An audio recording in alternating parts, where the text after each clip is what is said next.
Good evening, everyone, and welcome to Digging Deeper moment number 34. If you haven't already downloaded the outline of Revelation that we've provided for you, let me encourage you to do so before we continue. You can get it on our website, YouTube, or Facebook.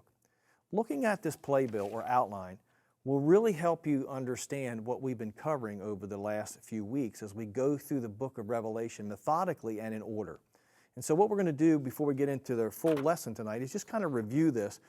And as you look at the graphic on the screen, you'll see really how simple the flow of Revelation is compared to when I describe it to you and give you the chapters and verses. And so we're going to start at the beginning. We see that the prologue is found in Revelation chapter 1, verses 1 through 9, which we move into Act 1, or it would be vision number 1, in Revelation chapter 1. So the first section, we call this the beginning of worship. This is where worship begins. There's two scenes in the first act. Jesus stands in the holy place and tends the 7 lamps, and then Jesus tends the 7 lamps, which is the 7 letters to the 7 churches. In Act 2, we find that runs from chapter 4 through chapter 16, which we call the middle and the end of worship. Worship, chapter 4, John is taken up into heaven. He sees God on his throne. In Revelation chapter 5, Jesus the Lamb is handed a 7-sealed scroll. In chapter 6, Jesus opens the first 6 seals. So you can see how very simply this progresses in order. Worship begins. Then in chapter 7, we have the first of 3 interruptions. And we saw last week and the week before last, that has 2 scenes, scene 4 and 5, which is Revelation chapter 7, verses 1 through 8. And we see the sealing of the 144,000, and they're the ones that are going to be empowered to get through the time period called the Great Tribulation, which is the opening of the first of the 6 seals. And in Revelation 7, chapter 7, verses 9 through 17, we see that there's a great multitude before the throne who come out of the Great Tribulation. And that's just telling us that there will be people that will survive the 6 seals. That's just simply what it tells us. Worship resumes in chapter 8, verses 1 through 5, with the opening of the 7th seal. And then in Revelation chapter 8, verse 6 through chapter 9, we see the blowing of the 7 trumpets. And that brings us to where we've been. And so we pick it up in Revelation chapter 8, starting in verse 6. The 7th seal has just been opened. The incense has been burned. 7 angels are given 7 trumpets, and they prepare to sound. We pick it up in Revelation chapter 8, verse 6 says, "So the 7 angels who had the 7 trumpets prepared themselves to sound." In the Bible, trumpets were used for several reasons. One of them was to declare war. 1 Corinthians 14:8 says, "For if the trumpet makes an uncertain sound, who will prepare for war?" This is how the trumpets used here in Revelation chapter 8 and 9 is used. The imagery of these 7 trumpets is taken from the Old Testament story of the Battle of Jericho found in the book of Joshua. Jericho was the first city that Israel attacked in the Promised Land when they crossed over the Jordan River.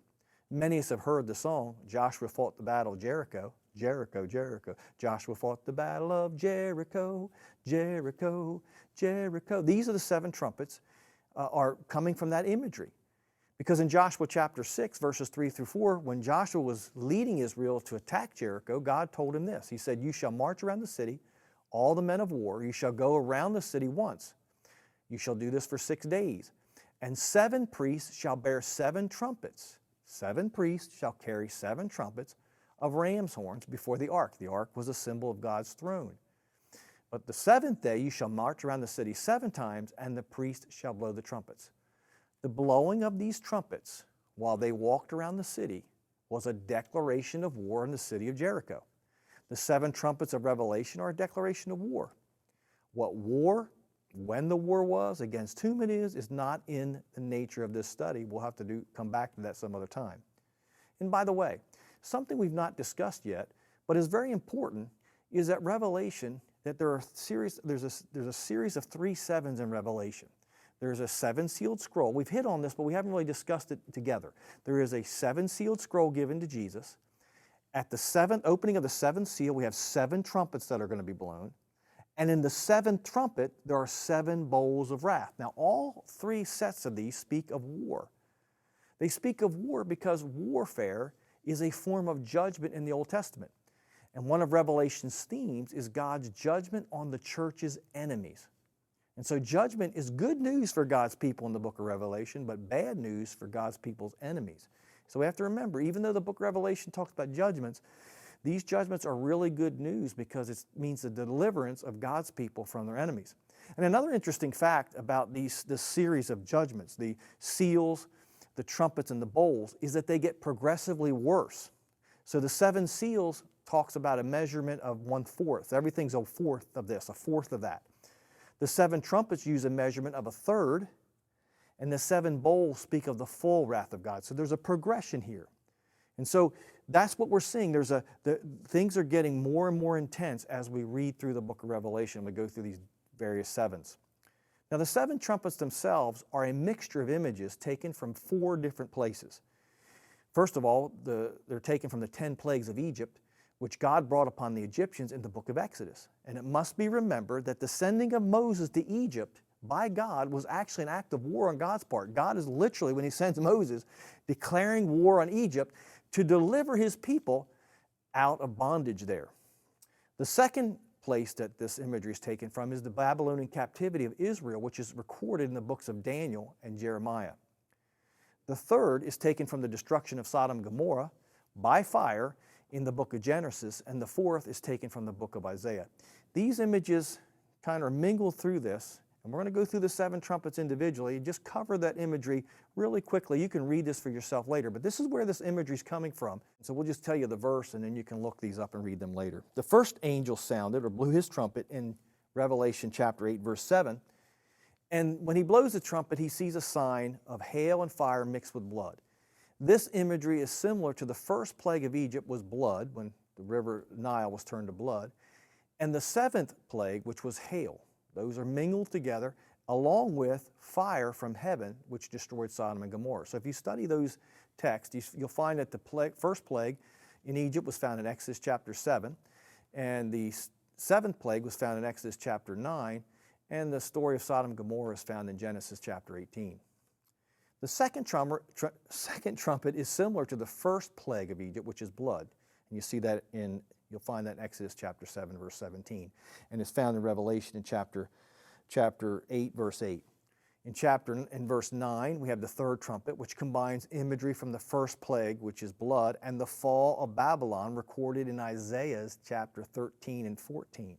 In verse 12, we read the fourth plague, which is darkness.